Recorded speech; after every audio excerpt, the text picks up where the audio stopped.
नमस्कार दोस्तों, मैं Ashok sir Anjali coaching centre Phulparas में आपका स्वागत करता हूं।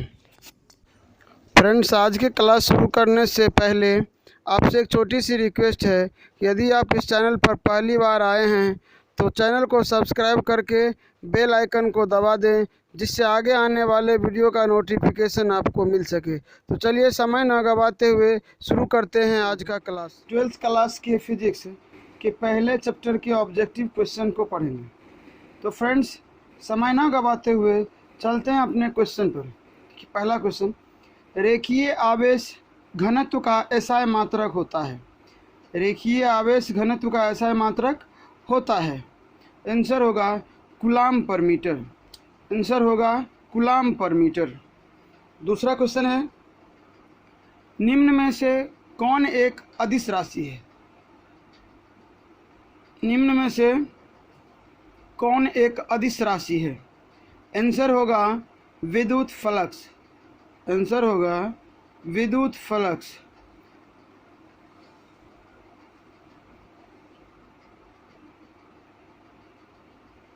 अगला क्वेश्चन है कि किसी दिए गए आवेश को परिबद्ध करने वाला कोई भी काल्पनिक पृष्ठ कहलाता है।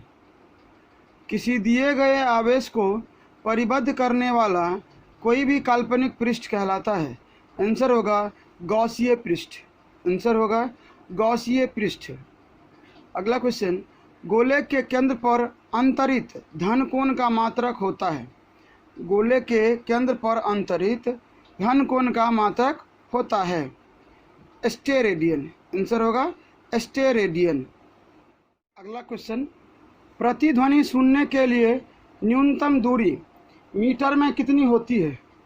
प्रतिध्वनि सुनने के लिए न्यूनतम दूरी मीटर में कितनी होनी चाहिए। आंसर होगा 17। आंसर होगा 17 मीटर। अगला क्वेश्चन, दो प्रोटॉनों के बीच लगने वाला विद्युत बल। दो प्रोटॉनों के बीच लगने वाला विद्युत बल गुरुत्वाकर्षण बल की तुलना में होता है। आंसर होगा अत्यंत प्रबल। आंसर होगा अत्यंत प्रबल। क्वेश्चन, आवेश का सीजीएस मात्रक है। आवेश का सीजीएस मात्रक है तो स्टेट कूलम, जिसे हम ESU भी कहते हैं। अगला क्वेश्चन, 1 ESU का मान कूलम में होता है। 1 ESU का मान कूलम में होता है। फ्रेंड्स, आंसर होगा 1/3 गुने 10 टू द पावर -9। 1/3 गुने 10 टू द पावर -9, अर्थात 1/3 गुने 10 के पावर -9। अगला क्वेश्चन, एप्सिलॉन 0 का एसआई मात्रक होता है। एप्सिलॉन 0 का एसआई मात्रक होता है। आंसर होगा coulomb square per newton metre square. Coulomb square per newton metre square. 1/4 pi epsilon 0 का एसआई मात्रक होता है। 1/4 पाई एप्सिलॉन 0 का एसआई मात्रक होता है। आंसर होगा न्यूटन मीटर स्क्वायर पर coulomb square. Newton metre square पर कूलम स्क्वायर। अगला क्वेश्चन, r दूरी से विलग दो इलेक्ट्रॉनों के बीच लगने वाला बल समानुपाती होता है। r दूरी से विलग दो इलेक्ट्रॉनों के बीच लगने वाला बल समानुपाती होता है। तो 1/r स्क्वायर के 1/r स्क्वायर के या r के पावर -2 के या r के पावर -2 के। अगला क्वेश्चन, कूलम बल होता है। कूलम बल होता है। आंसर होगा केंद्रीय बल एवं विद्युत बल। केंद्रीय बल एवं विद्युत बल, अर्थात फ्रेंड्स यहाँ पर सी आंसर होगा, ए और बी दोनों। आवेश की बीमा होती है। आवेश की बीमा होती है। फ्रेंड्स, आवेश की बीमा होती है AT। आवेश की बीमा AT होती है। अगला क्वेश्चन, दो विद्युत बल रेखाएं एक दूसरे को खाली स्थान है। दो विद्युत बल रेखाएं एक दूसरे को खाली स्थान है। तो आंसर होगा कि नहीं काटती है। आंसर होगा नहीं काटती है। दो विद्युत बल रेखाएं एक दूसरे को नहीं काटती है। अगला क्वेश्चन, यदि कोई वस्तु धनावेशित है तो इसका तात्पर्य है कि उस पर इलेक्ट्रॉनों की खाली स्थान है। यदि कोई वस्तु धनावेशित है तो इसका तात्पर्य है कि उस पर इलेक्ट्रॉनों की खाली स्थान है। आंसर होगा कमी। आंसर होगा कमी। यदि कोई वस्तु धनावेशित है तो इसका तात्पर्य है कि उस पर इलेक्ट्रॉनों की कमी है। अगला क्वेश्चन, एंगस्ट्रम का मापता है। एंगस्ट्रम मापता है। एंगस्ट्रम मापता है। आंसर होगा तरंग दैर्ध्य। आंसर होगा तरंग दैर्ध्य। एंगस्ट्रम तरंग दैर्ध्य को मापता है। अगला क्वेश्चन, मात्रकों की अंतर्राष्ट्रीय पद्धति कब लागू की गई। मात्रकों की अंतर्राष्ट्रीय पद्धति कब लागू की गई। आंसर होगा 1971 ईस्वी में। आंसर होगा 1971 ईस्वी में। मात्रकों की अंतर्राष्ट्रीय पद्धति 1971 ईस्वी में लागू की गई। अगला क्वेश्चन, विद्युत चुंबक बनाने के लिए प्रायः किस पदार्थ के क्षार का उपयोग किया जाता है। विद्युत चुंबक बनाने के लिए प्रायः किस पदार्थ के क्षार का उपयोग किया जाता है। आंसर होगा नरम लोहे। आंसर होगा नरम लोहे। विद्युत चुंबक बनाने के लिए प्रायः इस नरम लोहे के क्षार का उपयोग किया जाता है। विद्युत चुंबक बनाने के लिए प्रायः नरम लोहे के क्षार का उपयोग किया जाता है। अगला क्वेश्चन, ऊष्मा का सबसे अच्छा चालक। ऊष्मा का सबसे अच्छा चालक चांदी है। ऊष्मा का सबसे अच्छा चालक चांदी है। बर्नौली प्रमेय आधारित है। बर्नौली प्रमेय आधारित है ऊर्जा के संरक्षण पर। ऊर्जा के संरक्षण पर बर्नौली प्रमेय ऊर्जा के संरक्षण पर आधारित है। अगला क्वेश्चन, प्रकाश वर्ष इकाई है। प्रकाश वर्ष इकाई है। आंसर होगा दूरी की। आंसर होगा दूरी की। प्रकाश वर्ष दूरी की इकाई है। अगला क्वेश्चन, शारीरिक कार्यों को करने के लिए किस प्रकार की ऊर्जा की उपयोग किया जाता है। शारीरिक कार्यों को करने के लिए किस प्रकार की ऊर्जा का उपयोग किया जाता है। आंसर होगा पेशीय ऊर्जा की। आंसर होगा पेशीय ऊर्जा की। शारीरिक कार्यों को करने के लिए पेशीय ऊर्जा की आवश्यकता होती है या पेशीय ऊर्जा का उपयोग किया जाता है। शारीरिक कार्यों को करने के लिए पेशीय ऊर्जा का उपयोग किया जाता है। अगला क्वेश्चन, श्यानता की एसआई इकाई है। आंसर होगा पॉइज। आंसर होगा पॉइज। श्यानता की एसआई इकाई पॉइज है। अगला क्वेश्चन, गॉसीय पृष्ठ से गुजरने वाला फ्लक्स किस पर निर्भर करता है। गॉसीय पृष्ठ से गुजरने वाला फ्लक्स किस पर निर्भर करता है। आंसर होगा कुल पृष्ठ के अंदर कुल आवेश पर। केवल पृष्ठ के अंदर कुल आवेश पर। आंसर होगा केवल पृष्ठ के अंदर कुल आवेश पर। अगला क्वेश्चन, आवेश का खोखला गोला वैद्युत क्षेत्र उत्पन्न नहीं करता है। आवेश का खोखला गोला वैद्युत क्षेत्र उत्पन्न नहीं करता है। आंसर होगा किसी आंतरिक बिंदु पर। किसी आंतरिक बिंदु पर आवेश का खोखला गोला किसी आंतरिक बिंदु पर वैद्युत क्षेत्र उत्पन्न नहीं करता है। अगला क्वेश्चन, विद्युत धारा तथा अनुगमन वेग में संबंध है।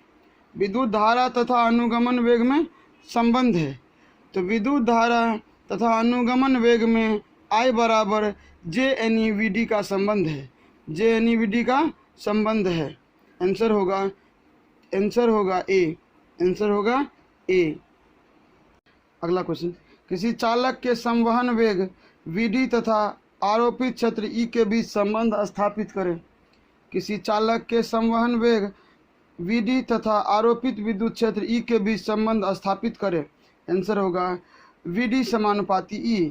VD समानुपाती E। अगला, वायु का परावैद्युतांक होता है। वायु का परावैद्युतांक होता है। आंसर होगा 1। आंसर होगा 1। अगला क्वेश्चन, हाइड्रोजन परमाणु का नाभिक 10⁻⁻15 मीटर त्रिज्या का गोला है। हाइड्रोजन परमाणु का नाभिक 10⁻⁻15 मीटर का। अगला क्वेश्चन, हाइड्रोजन परमाणु का नाभिक 10⁻⁻15 मीटर त्रिज्या का गोला है। नाभिक के पृष्ठ पर वैद्युत क्षेत्र की तीव्रता कितनी होगी। हाइड्रोजन परमाणु का नाभिक 10⁻⁻15 मीटर की त्रिज्या का गोला है। नाभिक के पृष्ठ पर वायुदूत क्षेत्र की तीव्रता कितनी होगी? आंसर होगा 14.4 × 10 के पावर 20, 14.4 × 10 के पावर 20 न्यूटन पर कूलाम, 20 न्यूटन पर कूलाम। अगला क्वेश्चन, विद्युत आवेशों के बीच लगने वाला पारस्परिक विद्युत बल प्राप्त होता है। विद्युत आवेशों के बीच लगने वाला पारस्परिक विद्युत बल प्राप्त होता है। आंसर होगा कूलाम के नियम से। विद्युत आवेशों के बीच लगने वाला पारस्परिक विद्युत बल कूलाम के नियम से प्राप्त होता है। अगला क्वेश्चन, स्थिर विभवांतर पर किसी विद्युत परिपथ का प्रतिरोध आधा कर दिया जाता है। स्थिर विभवांतर पर किसी विद्युत परिपथ का प्रतिरोध आधा कर दिया जाता है तो उत्पन्न ऊष्मा का मान कितना होगा? तो उत्पन्न ऊष्मा का मान कितना होगा? आंसर होगा दुगुना। आंसर होगा दुगुना। स्थिर विभवांतर पर किसी विद्युत परिपथ का प्रतिरोध आधा कर दिया जाता है तो उत्पन्न ऊष्मा का मान दुगुना होगा। अगला क्वेश्चन, कांच की छड़ में उत्पन्न आवेश खाली स्थान होता है। कांच की छड़ में उत्पन्न आवेश खाली स्थान होता है तो कांच की छड़ में उत्पन्न आवेश धनावेश होता है। कांच की छड़ में उत्पन्न आवेश धनावेश होता है। अगला क्वेश्चन, एवोनाइट छड़ में उत्पन्न आवेश खाली स्थान होता है। एवोनाइट छड़ में उत्पन्न आवेश खाली स्थान होता है। आंसर होगा ऋण आवेश। आंसर होगा ऋण आवेश। एवोनाइट छड़ में उत्पन्न आवेश ऋण आवेश होता है। अगला क्वेश्चन, एक आवेशित कांच की छड़, एक आवेशित कांच की छड़ तथा एक आवेशित एवोनाइट की छड़ एक दूसरे को क्या करती है? एक आवेशित कांच की छड़ तथा एक आवेशित एवोनाइट की छड़ एक दूसरे को आकर्षित करती है। एक दूसरे को आकर्षित करती है। अगला क्वेश्चन, कौन से छड़ को रेशम से रगड़ने पर एक आवेशित होता है? अगला क्वेश्चन, कौन से छड़ को रेशम से रगड़ने पर वह आवेशित होती है? कौन से छड़ को रेशम से रगड़ने पर वह आवेशित होती है? आंसर होगा कांच की छड़। कांच की छड़ को रेशम से रगड़ने पर वह आवेशित होती है। अगला क्वेश्चन, कौन से ईस्वी में वैज्ञानिक ने इलेक्ट्रिसिटी का नाम दिया? कौन से ईस्वी में वैज्ञानिकों ने इलेक्ट्रिसिटी का नामकरण किया या नाम दिया? तो आंसर होगा 1646 ईस्वी। 1646 ईस्वी में वैज्ञानिकों ने इलेक्ट्रिसिटी नाम दिया। अगला क्वेश्चन, वस्तु में विद्युतीकरण के लिए कौन उत्तरदायी है? वस्तु में विद्युतीकरण के लिए कौन उत्तरदायी है? आंसर होगा इलेक्ट्रॉन। आंसर होगा इलेक्ट्रॉन। अगला क्वेश्चन, वस्तु का ऋण आवेशित हो जाना उसके परमाणुओं में को प्रदर्शित करता है। उसके परमाणुओं में को प्रदर्शित करता है।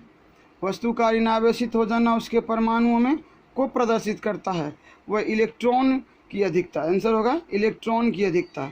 वस्तु का ऋण आवेशित हो जाना उनके परमाणुओं में इलेक्ट्रॉन की अधिकता प्रदर्शित करती है।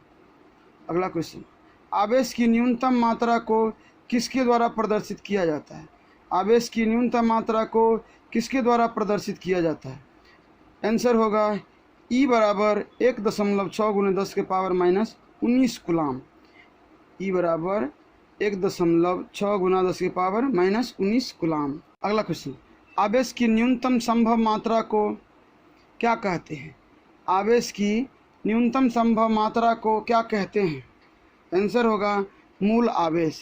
आंसर होगा मूल आवेश। आवेश की न्यूनतम संभव मात्रा को मूल आवेश कहते हैं।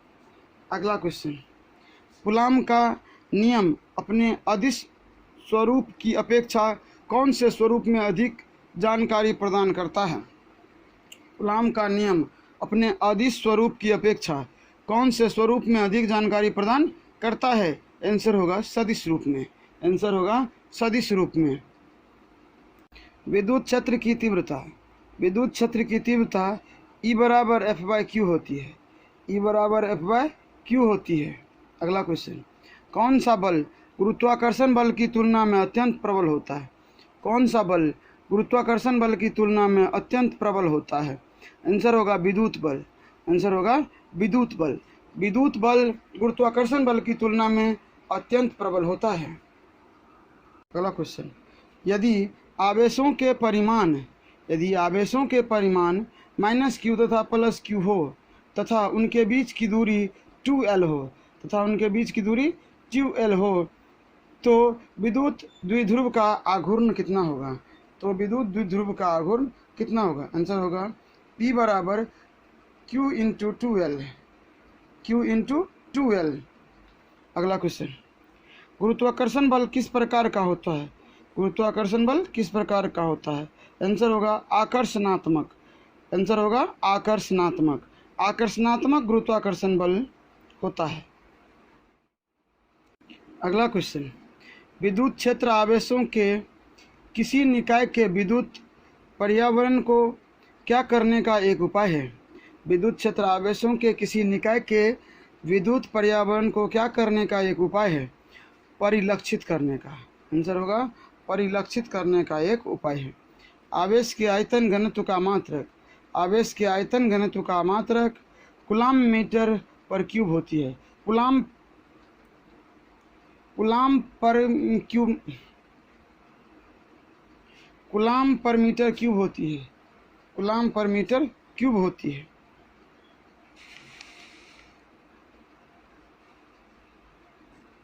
अगला क्वेश्चन, आवेश के पृष्ठ घनत्व का मात्रक है। आवेश के पृष्ठ घनत्व का मात्रक है। आंसर होगा कूलाम पर मीटर स्क्वायर। कूलाम पर मीटर स्क्वायर। अगला क्वेश्चन, आवेश का रेखीय घनत्व, आवेश का रेखीय घनत्व लैम्डा बराबर Q/L। लैम्डा बराबर Q/L है। अगला क्वेश्चन, रेखीय आवेश घनत्व का मात्रक क्या होता है? रेखीय आवेश घनत्व का मात्रक क्या होता है? कूलाम पर मीटर होता है। आंसर होगा कूलाम पर मीटर या कूलाम मीटर इनवर्स। तो फ्रेंड्स, उम्मीद करते हैं कि आपको ये ऑब्जेक्टिव क्वेश्चन समझ में आई होगी। फ्रेंड्स, फिजिक्स के पहले चैप्टर का ये ऑब्जेक्टिव यहीं पर ख़त्म होती है। मिलते हैं अगले क्लास में अगले चैप्टर के ऑब्जेक्टिव को लेकर। तब तक के लिए जय हिंद, वंदे मातरम। Thanks for watching.